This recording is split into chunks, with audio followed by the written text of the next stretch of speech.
MCQs 87 is a therapist employed in a community health practice presents as in service to group of expectant mothers.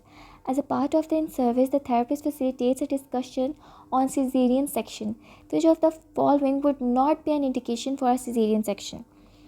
ठीक है, तो अब हमने सिर्फ ये बताना है कि इसमें से कौन सा ऐसा ऑप्शन है जिससे सिजेरियन जो है इंडिकेट नहीं होता, कि उसमें सिजेरियन कराने की ज़रूरत नहीं है.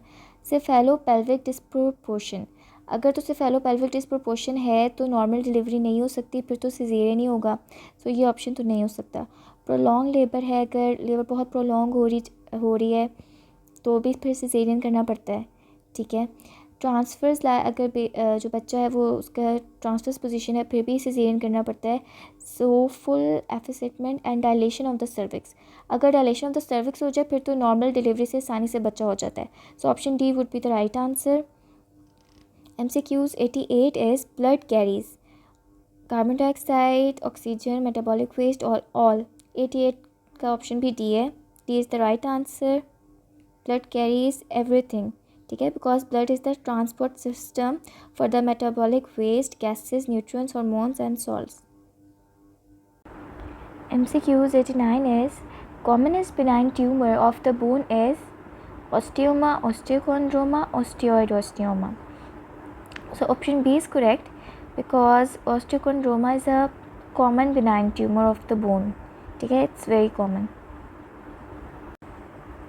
MCQs 90 is component motion of MCP joint flexion include MCP joints means metacarpophalangeal joint. ठीक है.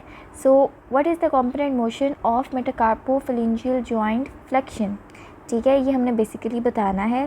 ठीक है, अब इसके लिए आपको पता होना चाहिए कि जब मेटाकार्पोफिलेंजियल जॉइंट जो है वो फ्लेक्शन में होता है तो क्या क्या मूवमेंट्स हमें मिलती हैं. ठीक है, इसलिए आपको पता होना चाहिए उसकी मूवमेंट्स का.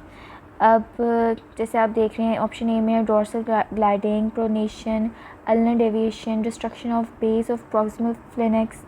फिर बी में है palmar gliding, supination, ulnar deviation and approximation of the base of proximal phalanx on metacarpal. Yes, this is right. ठीक है, because इसकी यही मूवमेंट्स आती हैं.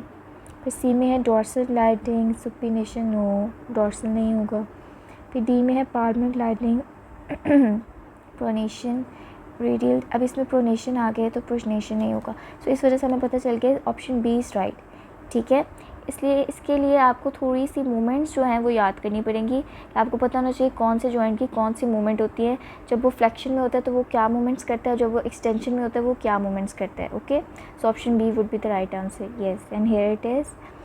MCQs 91 is a person with a diagnosis of chronic venous insufficiency ask her physical therapist why she has been prescribed leg exercises. What is the reason for leg exercises for a person with chronic venous insufficiency? So option A is maintain muscle length, increase isometric muscle strength, aerobic conditioning, increase muscle pump activity. So option D would be the right answer, increase muscle pump activity. क्योंकि chronic venous insufficiency है, ठीक है, तो इसलिए बहुत ज़रूरी है कि लेग एक्सरसाइजेज़ हों ताकि जो ब्लड फ्लो है वो अच्छा रहे. ठीक है, और किसी किस्म के जो है वो क्रॉनिक कंडीशन और वर्स ना हो. ठीक है, इस वजह से पंप एक्टिविटी बहुत अच्छी होनी चाहिए मसल्स की, तो इसलिए लेग एक्सरसाइज जो है वो बेसिक है. So option D would be the right answer. Leg exercise are important for patients with venous insufficiency to improve the muscle pump mechanism, right? MCQs 92 is a 50-year-old woman is referred to physical therapy for sharp pain in her hip that began suddenly 1 week ago. She has a family history positive for osteoporosis, but she has not had a bone scan herself. Prolonged use of which medication could also affect this patient risk for bone loss. ठीक है, अब patient जो है उसको hip में sharp pain है. ठीक है, और वो एक अचानक से एक हफ़्ते पहले स्टार्ट हो गई है. ठीक है, और फैमिली हिस्ट्री भी है ओस्टियोपोरोसिस की. ठीक है, लेकिन जब बोन है हाँ, उसने बोन स्कैन भी नहीं करवाया हुआ. ठीक है, काफ़ी देर से. सो किस मेडिसिन की वजह से जो है वो बोन लॉस हो सकती है? So option B would be the right answer, NSAIDs. NSAIDs की वजह से जो है वो बहुत सीरियस इफ़ेक्ट्स आते हैं और सेकेंडरी ऑस्टियोपोरोसिस होने के भी चांसेस होते हैं अगर प्रोलॉन्ग टर्म यूज़ हो एनसिड्स का, ठीक है। So option B would be the right answers. NSAIDs means non steroidal anti inflammatory drugs, ठीक है। Secondary osteoporosis can present after prolong use of certain medications, okay. So next MCQs is in mild head injury, Glasgow Coma scale score is A 9 to 12, 10 to 14, 13 to 15, 10 to 15. So option C would be the right answer. अगर mild head injury है तो इसके जो Glasgow Coma scale होगा वो 13 to 15 होगा, ठीक है। Glasgow Coma scale जो होता है बेसिकली आपको कॉन्शियस लेवल बताता है कि पेशेंट का कॉन्शियस लेवल कितना है। अगर 15 है इसका मतलब है कि कॉन्शियस लेवल बिल्कुल ठीक है माशाल्लाह से, और अगर जो है 13 से बिलो जा रहा है, 10 से बहुत नीचे आ गया, इसका मतलब है कि पेशेंट कॉन्शियसनेस की तरफ जा रहा है, ठीक है। और फिर जो होती है लास्ट 5, 6 इट शोज़ 3, 4 शोज़ के पेशेंट जो है वो कोमा की तरफ जा रहा है, ठीक है। सो ये Glasgow कोमा स्केल जो हमें बेसिकली बताता है। MCQs 94 is when using 70% helium and 30% O2 and observed flow is 10 litre per minute, then actual flow is, ठीक है। सो अगर हम 70 to 30 की रेशो करें तो आंसर वुड बी 1.6, ठीक है। और अगर हम 1.6 को ऑब्ज़र्व फ्लो यानी 10 लीटर पर मिनट से मल्टीप्लाई करेंगे तो answer would be 16 litre per minute. So the actual flow would be 16 litre per minute, ठीक है। So option C would be the right answer. मैंने आपको बता दिया कि किस तरह जो है 1.6 आएगा और किस तरह 16 लीटर पर मिनट आएगा, okay. MCQs 95 is a physical therapist evaluates a patient who has a burn of the right elbow. The therapist should note what key measures at the elbow, ठीक है।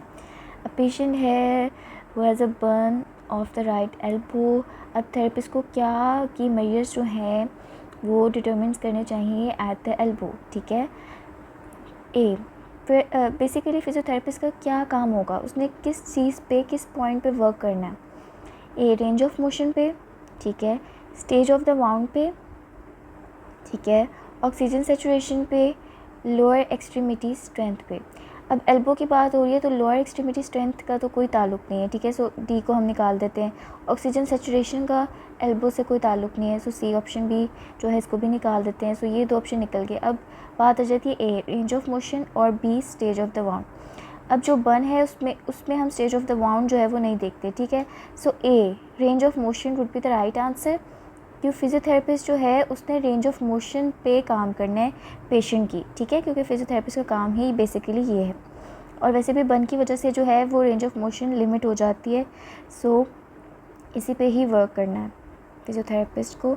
And this is the right answer. Burns can limit a joint range of motion, staging is not performed on a burn. MCQs 96 is strabismus is dash. Strabismus is, ये strabismus की definition है। Strabismus is ocular muscle imbalance and weakness, ठीक है। So option A would be the right answer. MCQs 97 is what techniques can be used to increase the rate of return of a mailed questionnaire that asks about patient's experience with physical therapy, ठीक है। अब आपने किसी को questionnaire जो है वो mail किया है तो क्या जो है वो रेट हो सकता है कि वो आपको आंसर्स के साथ वापस आए, ठीक है। इसके लिए आपको क्या करना चाहिए, ठीक है। A long complicated survey form, no. अगर लॉन्ग होगा कॉम्प्लिकेटेड होगा तो ज़ाहिर है उसको आंसर आना मुश्किल है, क्योंकि अगर लॉन्ग होता है तो ज़्यादा लोग पढ़ने में इंटरेस्ट नहीं लेते हैं। कॉम्प्लिकेटेड होगा सो वो ज़्यादा टाइम कंज्यूमिंग होगा तो लोग इसमें इंटरेस्ट नहीं लेंगे। नो फॉलोअप मेलिंग्स, ठीक है। अगर आप उनको फॉलोअप मेलिंग्स नहीं भेज रहे हैं, ठीक है, तो ये भी एक गलत पॉइंट है, ठीक है, क्योंकि फॉलोअप मेलिंग्स हमें भेजनी चाहिए। Sending the survey during the summer, ठीक है, ये भी कोई जो है वो हार्ड एंड फास्ट रूल नहीं है। Including a gracious and informative cover letter, या that's something which should we do, कि अगर आप किसी भी चीज़ के साथ एक कवर लेटर भेजते हो, उस बात को रिप्रेजेंट करते हो, अच्छे तरीके से बताते हो, सो वो बात का एक इम्पैक्ट होता है, बहुत स्ट्रॉन्ग इम्पैक्ट होता है, ठीक है। So option D would be the right answer. what technique can be used to increase the rate of return. So अगर हम एक informative cover letter भेजेंगे, so there would be a chance of returning of a mailed questionnaire. So option D would be the right. MCQs 98 is common features seen in Bell's palsy patient include the following except eyes can be open but cannot be closed. ठीक है, अब हमें ऐसा feature बताना है जो Bell's palsy में नहीं होता. ठीक है, सो ऑप्शन ए जो है वो तो होता है. ठीक है, आइज़ ओपन हो जाती हैं बट प्रॉपरली क्लोज नहीं हो सकती. Option B the corner of the mouth droops on affected side. Yes true, ये भी होता है. Food clogs between teeth and cheek. Yes, ये भी होता है. Tongue deviates to affected side. बस ये नहीं होता. ठीक है, सो एक्सेप्शन पूछ रहे हैं कि कौन सा काम नहीं होता. सो option D would be the right answer. Okay. MCQs 99 joint traction force is dash. Joint traction force is compressive force and muscle compressive force. ठीक है, so option B would be the right answer. ये एक general बात है. ठीक है, तो ये तो आपको पता होनी चाहिए. MCQs number 100 mean plus 1.96 standard deviation covers. ठीक है, अब ये जो है मतलब ये आपको सोचने की ज़रूरत नहीं कि कैसे पता चलेगा. ठीक है, ये 1.96 स्टैंडर्ड डेविएशन जो है ये कवर करती है 95% ऑफ द एरिया. ठीक है, सो ये एक बात जनरल है. ठीक है, तो ये आपको अब आप देख लें, इसमें कोई मतलब जो है टेक्निक की बात नहीं है. सो 1.96 स्टैंडर्ड डेविएशन जो है वो 95% ऑफ एरिया ही कवर करेगी. So option C would be the right answer. MCQs number 101. A physical therapist treating a patient in spine elects to reinforce active movements of the lower extremity in a flexion, adduction and lateral rotation pattern. This proprioceptive neuromuscular facilitation technique pattern is termed as D1 flexion. ठीक है, क्योंकि physical therapist है वो patient को treat कर रहा है इन a spine position. ठीक है, और उसने उस पर एक्टिव मूवमेंट्स जो हैं वो रीइंफोर्स किए हैं of the lower extremity in a flexion. तो फ्लेक्शन से हमें पता चल गया कि एक्सटेंशन के तो नहीं होगा, यानी आप ऑप्शन बी और डी को निकाल दें. अब फ्लेक्शन है, उसके साथ उसने एडक्शन किया है, लेटरल रोटेशन किया है. सो D1 फ्लेक्शन में ये सब चीज़ें होती हैं. ठीक है, so option A would be the right answer. MCQs 102 is carpal tunnel syndrome affects the volar aspect of the wrist, dorsal wrist, anterior forearm, forearm extensor. Option A would be the right answer. Carpal tunnel syndrome always affect the volar aspect of the wrist. Okay. MCQs 103 is the square root of variance is standard deviation. Okay, so option A would be the right answer, and here it is. MCQs 104 is a therapist instructs a patient in residual limb wrapping. Which bandage would be the most appropriate to utilize for a patient with a transfemoral amputation? Patient की ट्रांसफेमोरल amputation हुई है. ठीक है, सो आपने बताना है कि वो कितने इंच की बैंडेज जो है फिजियोथेरेपिस्ट वो यूज़ करेगा. ठीक है, उस पेशेंट पे जिसकी ट्रांसफेमोरल एम्पूटेशन हुआ है. इसके लिए आपको ट्रांसफेमोरल एम्पूटेशन की जो है वो लेंथ पता होनी चाहिए. ठीक है, so option is 2 inch, 4 inch, 6 inch, 8 inch. So option C would be the right answer, 6 inch. ठीक है, बिकॉज इतनी लेंथ होती है तो इसलिए जो फिजियोथेरेपिस्ट है वो 6 इंच की बैंडेज यूटिलाइज़ करेगा. Okay,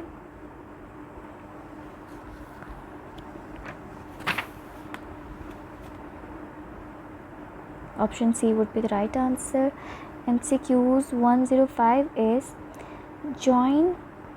dash joint can withstand the most compressive force. कौन सा जॉइंट है जो सबसे ज़्यादा कंप्रेसिव फोर्स जो है वो बेयर करता है, and that is ankle joint. जो एंकल जॉइंट है बॉडी का वो जॉइंट है जो सबसे ज़्यादा कंप्रेसिव फोर्स जो है वो बर्दाश्त करता है. So option D would be the right answer. MCQs 106 is with the elbow flexed, which muscle supinates the palm. अगर हमारा एल्बो जो है वो फ्लेक्शन में होगा सो कौन सा मसल है जो पाम को सुपिनेशन में लेके आएगा. ठीक है, so of course it's supinator. Option B would be the right answer, supinator. MCQs 107 is a therapist attempts to determine that selected that a selected set of data can be statistically analyzed using a parametric test. Which of the following condition is essential when using a parametric test? ठीक है, the data should be interval or rational level, the data should be normally distributed, the variance in the results from each condition should be similar. ठीक है, नहीं ऐसा कुछ भी नहीं होता था. Subject should be normally distributed, ऐसा भी कुछ नहीं है. ठीक है, so option A would be the right answer. The data should be interval and rational level. MCQs 108 is from the following: in which stage of paraplegia is there no activity below the level of lesion immediately after the injury? ठीक है, कौन से level की legion होगी तो immediately after the injury कोई भी activity जो वो पर्सन है परफॉर्म नहीं कर सकेगा. ठीक है, so stage of spinal shock, stage of total recovery, stage of failure of reflex activity, stage of gait training. So stage of spinal shock, ये तो ऑब्वियस है. ठीक है, so option A would be the right answer, क्योंकि spinal shock के बाद जो है इमीडिएटली ऐसी इंजरी होती है कि उसके बाद पेशेंट जो है वो एक्टिविटी परफॉर्म नहीं कर सकता. MCQs 109, which is best to prevent adhesions in muscle tissue?